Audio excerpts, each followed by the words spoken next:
Bonjour à tous, c'est le prophète Kevin Mark. Aujourd'hui, je viens vous parler des 5 types de prophéties.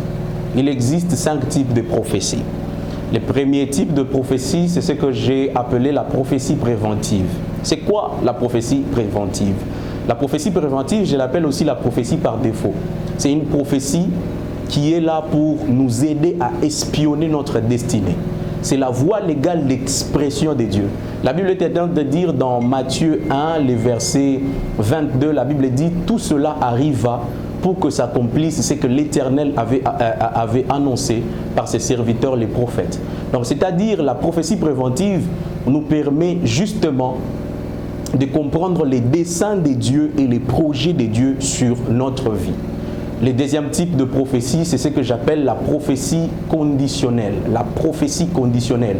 C'est quoi la prophétie conditionnelle?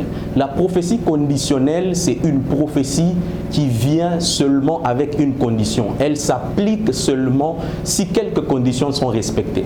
La prophétie conditionnelle est ce que les juristes appellent communément le contrat. C'est comme un contrat entre l'homme et Dieu. Par exemple, vous allez voir dans les livres de Jonas, à partir du chapitre 2 et du chapitre 3, vous allez voir Dieu avait envoyé le prophète Jonas dans la ville de Ninive pour aller annoncer que Dieu allait détruire la ville de Ninive. Mais vous allez voir, après qu'il ait annoncé cette prophétie, 40 jours se sont écoulés. Dieu n'avait pas eu à détruire la ville de Ninive. Pourquoi? Parce que c'était une prophétie conditionnée. Vous allez voir, quand Jésus-Christ arrive dans Jean 9 devant Bartimée, la Bible dit qu'il avait appliqué la boue sur les yeux de Bartimée. Mais il lui a donné une condition. Il lui a dit, pour que tu puisses recouvrir la vue, tu dois aller dans la piscine. Tu dois aller à la piscine, tu vas te laver. Après que tu t'es lavé, tu vas recouvrir la vue. Donc, c'est-à-dire, c'était la condition pour que la prophétie de la voyance puisse arriver. Troisième type de prophétie, c'est ce que j'appelle la prophétie saisonnière. La prophétie saisonnière. La prophétie saisonnière, c'est une prophétie qui est donnée par Dieu, mais bizarrement qui s'applique seulement à un temps bien précis. C'est une prophétie qui a un temps d'exécution qui est bien choisi par Dieu. Pour comprendre très bien cette prophétie, on doit rentrer dans le livre de Nombre 21, le verset 8. La Bible est en train de dire que le peuple d'Israël, quand ils ont été mordus par les serpents dans les déserts, Dieu avait recommandé au prophète Moïse de lever les serpents d'airain. Tout celui qui regardait les serpents d'airain était guéri. Mais bizarrement, quand on rentre dans les livres de 2 Rois 18, au temps du roi Ézéchias, la Bible est en train de dire que les mêmes serpents d'airain étaient en train d'être adorés par le peuple d'Israël. Et parce qu'ils étaient en train de les faire, la Bible dit que ces serpents d'airain étaient devenus une idole et avaient été détruits.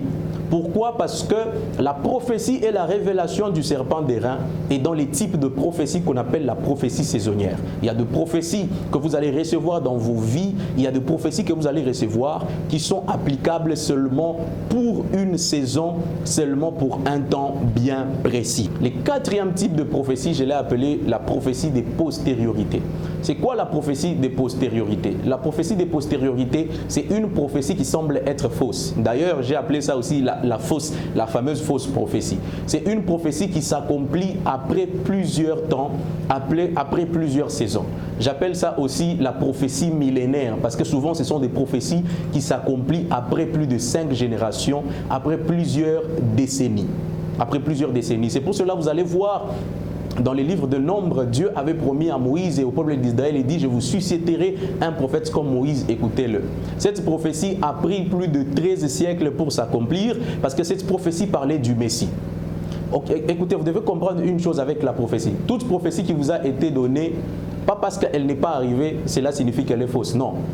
Une prophétie peut être sortie de la bouche d'un prophète, de la bouche de Dieu, mais elle n'arrive pas jusqu'ici. Pourquoi? Parce que c'est une prophétie de postériorité. C'est une prophétie qui est applicable après plusieurs générations. Par exemple, quand vous regardez les livres de Daniel, à partir de Daniel 7 jusqu'au 12e verset, vous allez voir tous ces chapitres entre le 7e et le 12e ne parlent que d'une chose, ne parlent que de l'eschatologie, des choses qui vont arriver à la fin des temps. Vous vous imaginez les prophéties que le prophète Daniel était en train de donner pourraient à son temps apparaître comme des fausses prophéties parce que ça ne s'était jamais réalisé. Alors que c'était des prophéties de postériorité. C'était des prophéties qui allaient s'appliquer après des millénaires. Et le 5e type de prophétie, et c'est le dernier, c'est ce que j'ai appelé la prophétie truculente. C'est quoi la prophétie truculente? La prophétie truculente est une prophétie qui vient de l'homme de Dieu. Ça vient du prophète lui-même, mais ça vient pour changer les cours de choses. C'est une prophétie qui vient pour amener plusieurs à la repentance, à la correction ou soit encore au changement. Par exemple, vous allez voir, il y a eu dans la Bible 2 prophètes que j'aime qui ont été des prophètes qui utilisaient la prophétie truculente. C'est les prophètes Élie et les prophètes Élisée. Vous allez voir par exemple, la Bible est en train de dire Élie pria et il n'y eut plus loin de pluie pendant 4 ans. C'était une prophétie truculente. Il a eu à prier et il a eu à prophétiser. Et il a dit, à partir d'aujourd'hui, il ne va pas pleuvoir, sinon à ma parole. C'est une prophétie qui venait du serviteur de Dieu lui-même.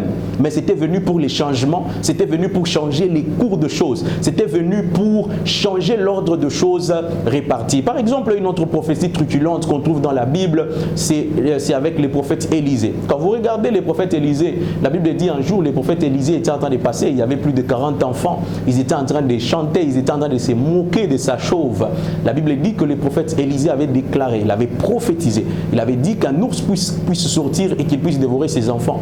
Et cela était arrivé. Pourquoi? Parce que c'est une prophétie truculente, elle vient du serviteur de Dieu. Par exemple, aussi une autre prophétie truculente que plusieurs connaissent, c'est celle du prophète Ézéchiel. La Bible dit qu'Ézéchiel était pris dans la vallée des ossements desséchés. Et quand il est arrivé là, Ézéchiel pensait que c'était Dieu qui allait faire quelque chose, mais Dieu a dit ceci à Ézéchiel, il a dit, Ézéchiel, fils de l'homme, prophétise. Pourquoi? Parce que la prophétie truculente, elle vient par l'inspiration divine, mais elle passe par l'homme de Dieu pour changer les événements autour de lui.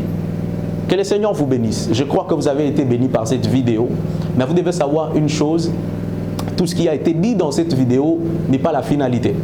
Sûrement, dehors, vous pouvez trouver d'autres personnes qui pourront ajouter d'autres types de prophéties. Ces 5 sont presque les majeures. Ces 5 sont les majeures prophéties qui sont souvent données. Aujourd'hui, dans l'Église, nous avons des problèmes. Aujourd'hui, dans le corps de Christ, nous avons des problèmes parce que la plupart d'entre nous, nous ne comprenons pas qu'il y a ce type de prophétie et que la prophétie fonctionne de cette façon. Que le Seigneur vous bénisse de partout où vous nous avez suivis. Sachez que je vous aime, mais Jésus-Christ vous aime plus que moi. Soyez bénis et que le Seigneur vous bénisse.